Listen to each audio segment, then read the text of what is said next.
ये रहा।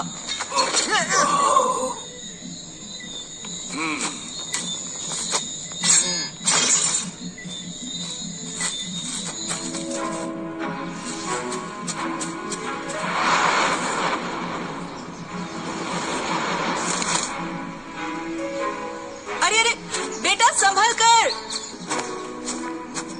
आपने बोला था कहानी सुनाओगे, सुनाओ ना माँ। आज कौन सा नया पाठ सिखाओगे बाबा? देवों के अमर होने का राज सुना है कभी? तो आज से बहुत साल पहले सारे देवता मिलकर गए असुरों के पास और कहा कि क्यों ना हम सब मिलकर समंदर का मन जो किसी और को नहीं पीकर असुर यदि अमर हो गए तो अपनी असीम शक्तियों की क्रूरता से वो तीनों लोगों को अंधकार में धकेल देंगे। मैं भी देवों की तरह हर बुराई से लड़ूंगा और तीनों लोगों पर कभी अंधेरा नहीं छाने दूंगा। अंधकार की होगी हार। तो इस तरह देवों की वजह से हमें एक बहुत बड़ा पाप करने से रोका गया। पाप नहीं बाबा, पाप तो उन्होंने किया है, वादा तोड़कर, हमें धोखा देकर। बेटे वरदान के योग्य वही है जो उसका सही उपयोग कर सके, हम नहीं। ये आप कह रहे हैं ये जानते हुए कि माँ की रगों में असुर और राक्षस कौन दौड़ रहा है, और मेरे भी। हाँ बेटा, पर तुम समझ नहीं रहे कि तुम नहीं बाबा, समझ आप नहीं रहे हैं। देवों ने हमें ठगा नहीं होता तो आज उनकी तरह हम भी अमर होते। देवों ने दिया धोखा, हमारा अधिकार छीना, उसका बदला लेना होगा। बदला मैं लूंगा। रुको बेटा, मेरी बात। रावण, रावण!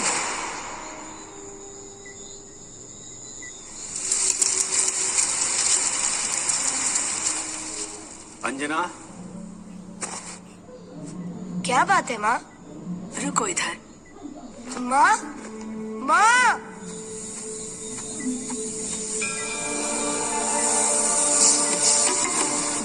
वो नादान है, बच्चा है, उसे अपनी शक्तियों का अंदाजा नहीं, उसे क्षमा कर दीजिए।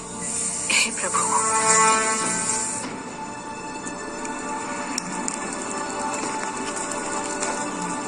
जब अधिकार मांगने से ना मिले तो उसे छीनना पड़ता है। प्रण लेता हूँ मैं, वो दिन दूर नहीं जब उन देवों का सर मेरे पैरों तले होगा। लेकिन उनके उजाले को मिटाने के लिए मुझे आपका अंधेरा चाहिए। अंधेरों पर काबू पाने के लिए कई कठिन तप है बच्चा, पर हर कदम पर तेरे होंगे बलिदान। बोल, मेरी शक्ति पाने के लिए तू अपना क्या खोने को तैयार है?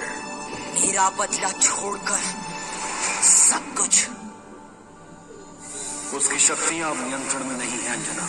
आज सूरज को निगल ही जाता अगर मैं न रोकता तो। क्षमा इंद्रदेव, ऐसा फिर कभी न होगा। बस एक बार उसे सूझ और समझ आ जाए। वो दिन आने तक हमें उसे ऐसे संकटों से दूर रखना होगा।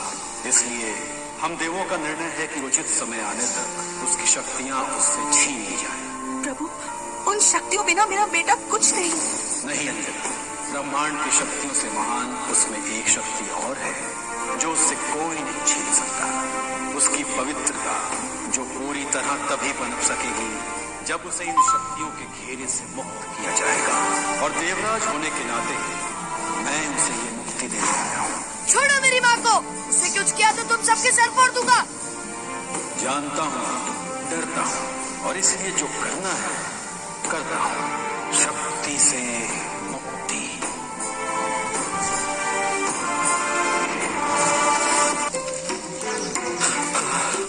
और कितनी देर और देर लगी तो मैं पक्का ढेर हो जाऊंगा।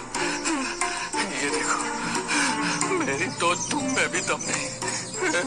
वो है किधर? अब तक तो उसे यहाँ लौट आना चाहिए था। चुप करो तुम दोनों। अपने रोने का नगाड़ा किष्किंधा की सीमा पर बचाओगे तो हम सबकी मौत बुलाओगे। मेरे भाई के जासूस हो सकते हैं यहाँ, या राक्षस। इतना घबराओ मत, ये राक्षस तुम दोनों को खाकर अपना हाजमा नहीं बिगाड़ेंगे। अरे क्या बात कर रहे हैं महाराज? मैं किसी दावत से कम थोड़ी ना हूँ। मुझे जो खाए वो उम्र भर पछता है। भाई मेरे, तेरी दावत में तो चींटियां भी भूखी रह जाए। हड्डियों का ढांचा कहीं का। लेकिन मैं हूँ शाही पकवान, हर एक भोजन की शान, राक्षस हो या इंसान। बस, तुम्हें जो खाए सो खाए, मेरा दिमाग खाना बंद करो। एक काम करते हैं, जलपान के लिए यहीं कुछ देर सांस भर लेते हैं, ताकि इन दो के मुंह को भी आराम मिले और हमें भी।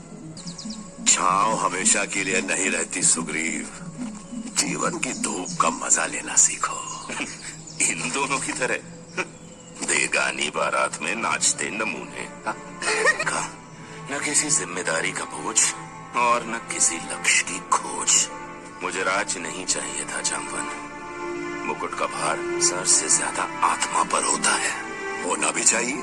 प्रजा की उम्मीदों और उनकी अपेक्षाओं का भार जब कंधों पर हो तो पैर जमीन पर ही रहते हैं। जो सम्राट का समझते हैं वो अपने घमंड के आसमान में उड़कर तानाशाह बन जाते हैं।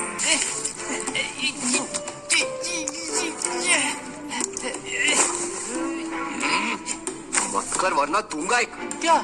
अमन कर। और तू मेरी टांग खींचना। मैंने कब तेरी दुम को। कौन? सर मिलाकर लड़ो, सामने आओ वाली। तुम्हारे भाई की गर्दन इतनी भी नहीं झुकी कि तुम उस पर पीछे से वार कर सको।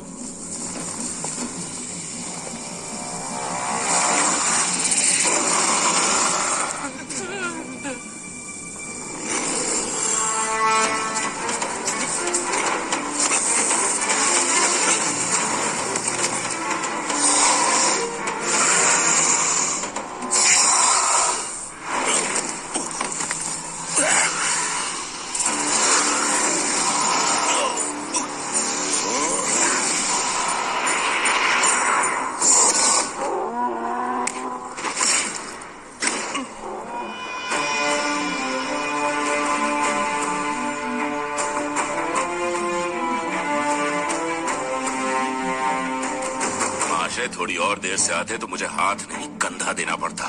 कहाँ रह गए थे?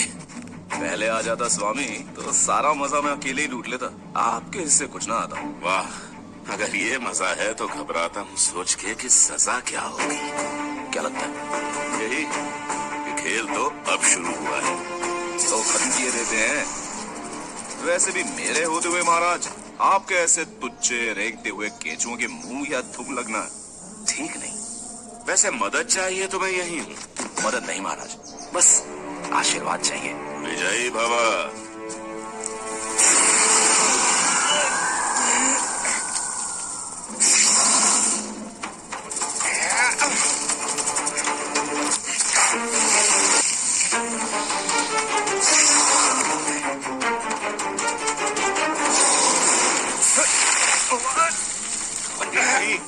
मैं आऊं? वानर हूँ और मेरा नाम